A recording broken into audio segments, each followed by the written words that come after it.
Hello दोस्तों, welcome to my YouTube channel IPO review with Sunny. आशा करता हूँ आप सभी लोगों की दिवाली काफ़ी अच्छे से सेलिब्रेट हुई होगी, आपकी फैमिली के साथ, आपके दोस्तों के साथ में। तो दिवाली ख़त्म हो गई है, त्यौहार ख़त्म हो गया है, काम धंधा चालू हो गया है। तो सबसे पहला आईपीओ जो लिस्ट होने वाला है दिवाली के बाद में, वो है मिडवेस्ट का आईपीओ। आपने देख ही लिया होगा स्क्रीन पे।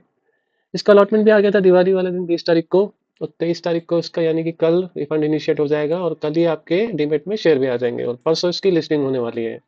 तो देख लेते हैं क्या जीएमपी चल रहा है और क्या लिस्टिंग वाले दिन हमें रखना इसको सही रहेगा या बेच दें या रख ले लॉन्ग टर्म शॉर्ट टर्म के लिए, प्री में निकाल दे, पोस्ट में निकाल दे। थोड़ा सा डिस्कशन कर लेते हैं। कंपनी के फंडामेंटल्स वैसे तो चेक किए ही होंगे आपने अप्लाई करने से पहले। और कॉन्ग्रेचुलेशन उन सबको जिनका अलॉटमेंट आ गया है। मैंने भी अप्लाई किया था लास्ट में, जब क्यूआईबी का रिस्पॉन्स अच्छा खासा आया था। उसके बाद ही अप्लाई किया था मैंने, बट मेरा नहीं आया। एनीवेज कोई प्रॉब्लम नहीं है वो तो। पर ये देख लेते हैं हम इसको रखना चाहिए बेचना चाहिए, मेन कंसर्न ये है, और कितना प्रॉफिट होने की संभावना है। होने की संभावना है भी या नेगेटिव की संभावना है। देखो क्यूआईबी का सब्सक्रिप्शन और ओवरऑल सब्सक्रिप्शन देखने के बाद तो नहीं लग रहा कि ये नेगेटिव में लिस्ट होगा। थोड़े से कंपनी में इश्यूज हैं, लीगल इश्यूज हैं, बट इट डजंट मीन कि ये नेगेटिव में लिस्ट होने का लग रहा है इसको अभी तक के सब्सक्रिप्शन के हिसाब से। जीएमपी भी ठीक ठाक चल रहा है इसका, 10% के आसपास चल रहा है, 100 रुपये के आसपास जीएमपी चल रहा है। मोटा मोटा अगर रिटेल में बात करें तो 1400 रुपये के प्रॉफिट होने की संभावना है एक लॉट पे। और 9.39 का है इसका जीएमपी फिलहाल। तो एक बार कंपनी के थोड़े से फंडामेंटल भी चेक कर लेते हैं हम कि कंपनी एक्चुअली करती क्या है। उस हिसाब से आप इसको लॉन्ग टर्म में रखना है या बेचना है या रखना है, अपने हिसाब से डिसीजन ले सकते हो। देखिए माइनिंग में है कंपनी, प्रोसेसिंग करती है, माइनिंग करती है, मार्केटिंग करती है और डिस्ट्रीब्यूशन का काम करती है और एक्सपोर्ट करती है नेचुरल स्टोन्स को। The company is producer and exporter of black galaxy granite. एक यूनिक टाइप का ग्रेनाइट होता है, unique granite variety known for sparkling golden flakes. तो उसको ये प्रोड्यूस करती है और एक्सपोर्ट भी करती है। देखिए कंपनी में लीगल इश्यूज क्यों है, बेसिकली देखा जाए तो लीगल इश्यूज इसलिए हैं क्योंकि कंपनी है माइनिंग, प्रोसेसिंग और प्रोड्यूसिंग। तो ये जो माइनिंग का काम होता है, बेसिकली जो जमीन से जुड़ा काम होता है, आप देखोगे रियल इस्टेट वगैरह में भी इश्यूज रहते हैं कंपनीज पे। उनके जो प्रोड्यूसर होते हैं, जो ऑनर होते हैं, जो प्रमोटर्स होते हैं, कुछ ना कुछ लीगल इश्यूज रहते हैं। ऐसे ही इस कंपनी के साथ भी है, थोड़ा सा इशू है। इसकी वजह से देखा जाए तो 16 ग्रेनाइट माइंस हैं 6 स्टेट में, तो 6 लोकेशन में। 2 स्टेट है, तेलंगाना एंड आंध्र प्रदेश। एक्सपोर्ट भी करती है कंपनी बाहर, Sweden, Italy, China, Thailand and more. देखिए कंपनी के एसेट तो ठीक ठाक है। 656 करोड़ रुपए थे 2023 में, 40% तक बढ़ गए हैं, 1082 करोड़ पे हो गए ऑलमोस्ट, 1083 करोड़। टोटल इनकम इनकी इस क्वार्टर की 146 करोड़। तो मोटा मोटा 600 करोड़ का हम एस्टिमेट ले सकते हैं पूरे साल का।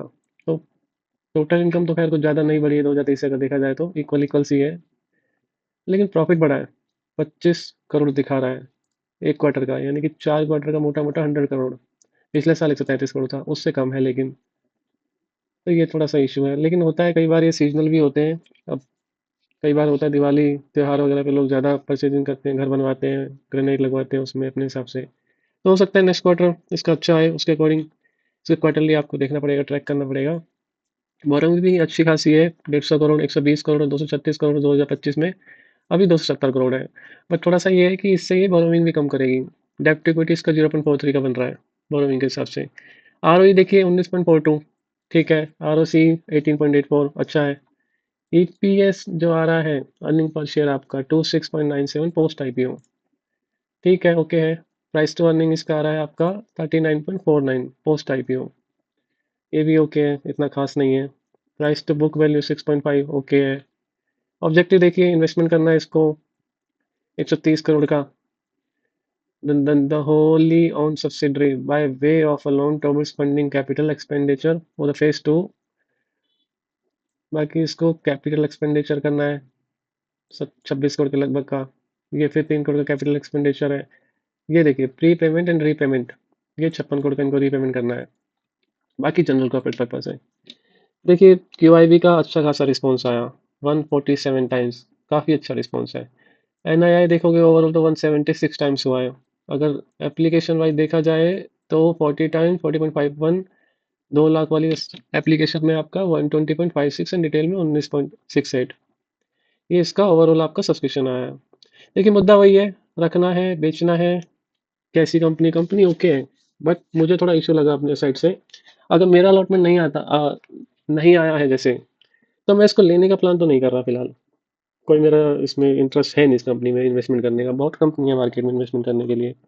और अगर मेरा निकलता तो मैं जो भी गेन आ रहा है 10%, 5%, 15% वो लेके मैं निकल जाता। मेरा सिंपल सा फंडा है इस आईपीओ में। कुछ आईपीओ होते हैं मैं रख लेता हूँ लॉन्ग टर्म के लिए, शॉर्ट टर्म के लिए, बट इस आईपीओ में मुझे ऐसा कुछ नहीं है, बस इसकी आईपीओ को छोड़ के और ऐसा कोई इसमें खास इंटरेस्ट नहीं आया।